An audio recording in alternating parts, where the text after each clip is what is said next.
महागठबंधन की सरकार ने विश्वास मत हासिल कर लिया है और इसी के साथ आरोप प्रत्यारोप का दौर भी शुरू हो गया है। हमारे साथ इस वक्त मौजूद हैं केंद्रीय मंत्री गिरिराज सिंह, जो अपने बेबाक बयानों से जाने जाते हैं। गिरिराज जी, आज बेबाकी नीतीश कुमार और तेजस्वी यादव के बयानों में देखिए विश्वास मत हासिल तो कर लिया, लेकिन कई सारे बयान, कई सारे वो जो उनका लहजा था, तंज था बीजेपी की तरफ।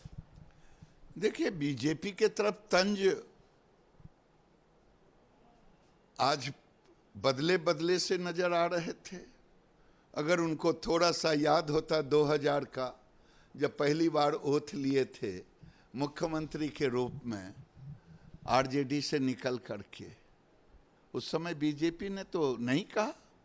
63 सीटें थी, आपके 36 थे, हमने स्वीकार किया। 74 सीट बीजेपी का 2020 में, और 2020 में आपके 43 सीट। हमने माना अगर ये अपमान है तो सम्मान क्या होता है। उन्होंने कहा कि मेरा तो मन नहीं था, इससे पहले उन्होंने कहा था मेरा मन, मुझ पर दबाव डाला गया सीएम बनाने। ये सब अब कल वो कहेंगे कि तेजस्वी ने दबाव डाल करके उनको लाया है, और कल परसों कहेंगे कि 2017 में हम आरजेडी को बीजेपी के दबाव में छोड़ के आए थे। तो कभी रेटिंग करा लें बिहार में अपने राजनीतिक कद को भी। तेजस्वी यादव का भी अंदाज अलग दिखा, आपने देखा भी होगा। हालांकि चाचा भतीजे की जोड़ी धमाल मचाएगी, ये कह रहे थे।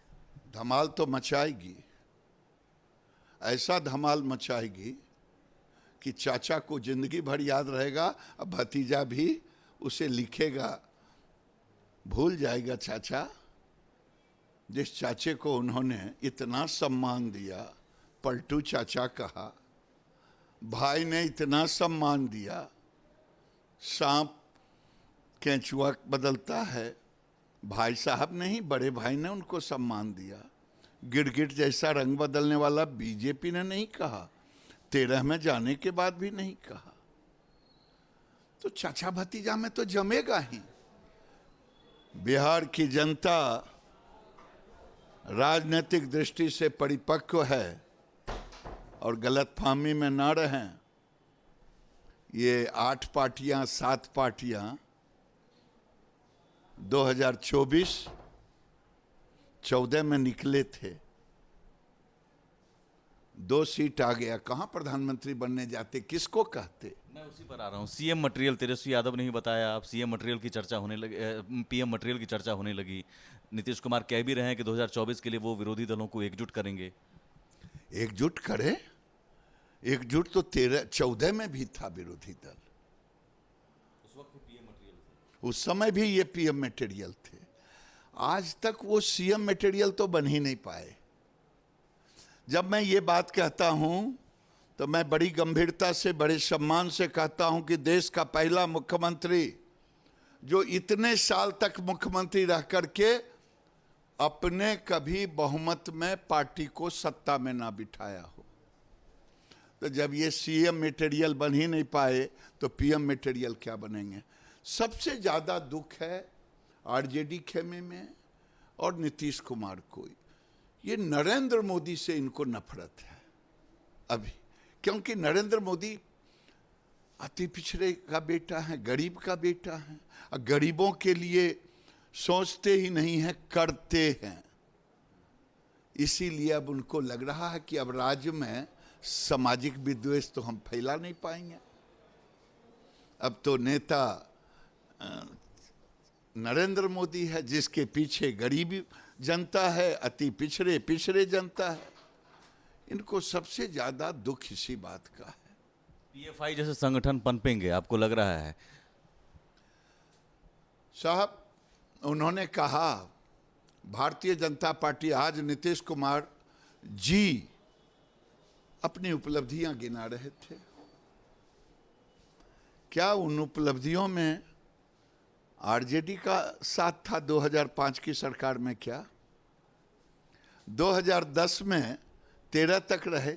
क्या आरजेडी के साथ सरकार बना करके उपलब्धि गिना रहे थे? भारतीय जनता पार्टी के साथ सरकार थी। हमने विरोध किया, हमारी पार्टी ने। वो विरोध था शराब नीति का, वो विरोध था खनन नीति का, वो विरोध था आतंकवादियों के खिलाफ, पीएफआई के खिलाफ, वो विरोध था पूर्वांचल में शरिया कानून, मजहबी कानून लागू करने का। हम वो विरोध करते थे सरकार में रह के दबी जुबान से, एक सिस्टम में। अब मैं खुलेआम विरोध करते रहूंगा।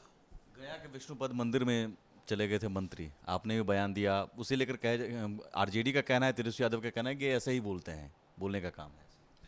मैं पूछना चाहता हूं, जो लोग ये कहते हैं कि विष्णुपद मंदिर में हिंदुओं को अपना बदल देना चाहिए, उनमें हिम्मत है?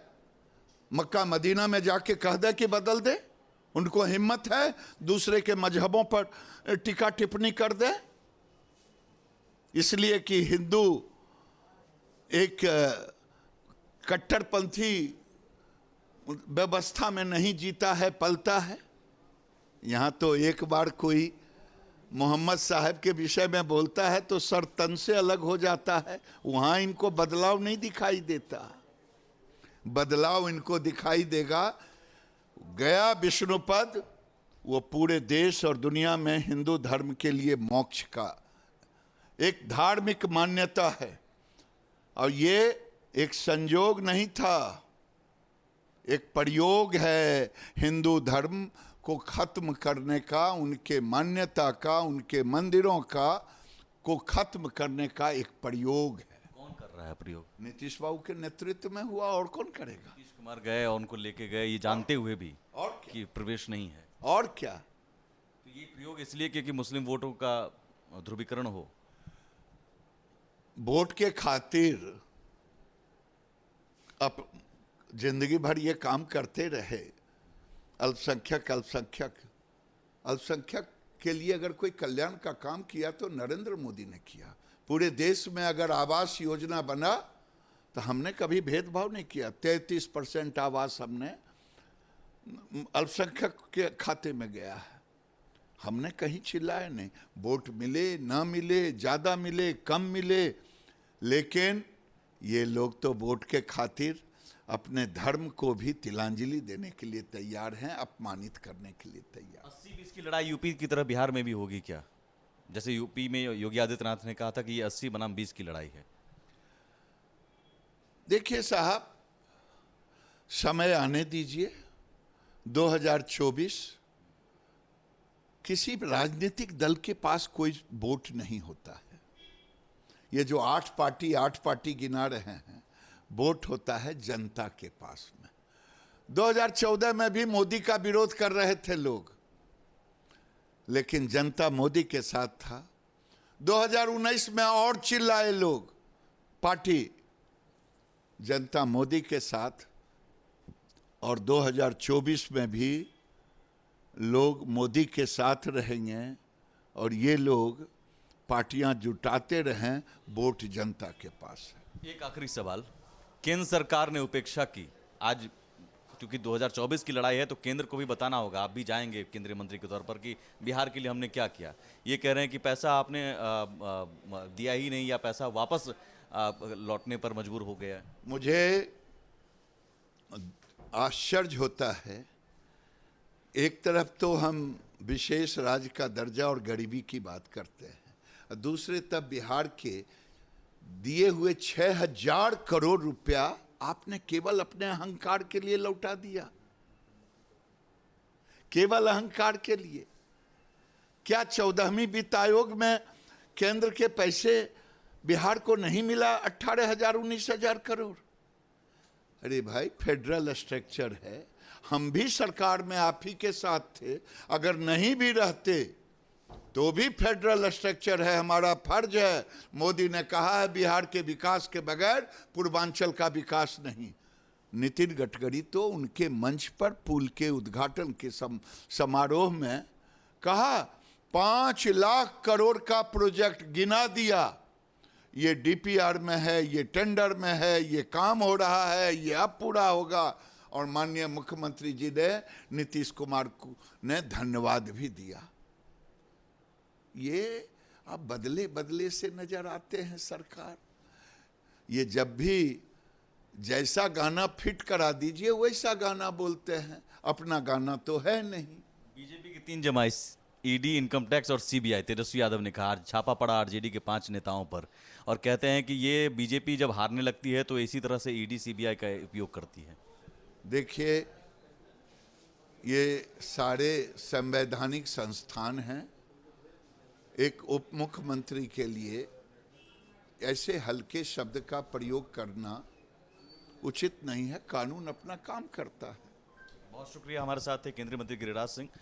कई मुद्दों पर बेबाकी से अपनी राय रखी और 2024 की लड़ाई दिलचस्प होने वाली है।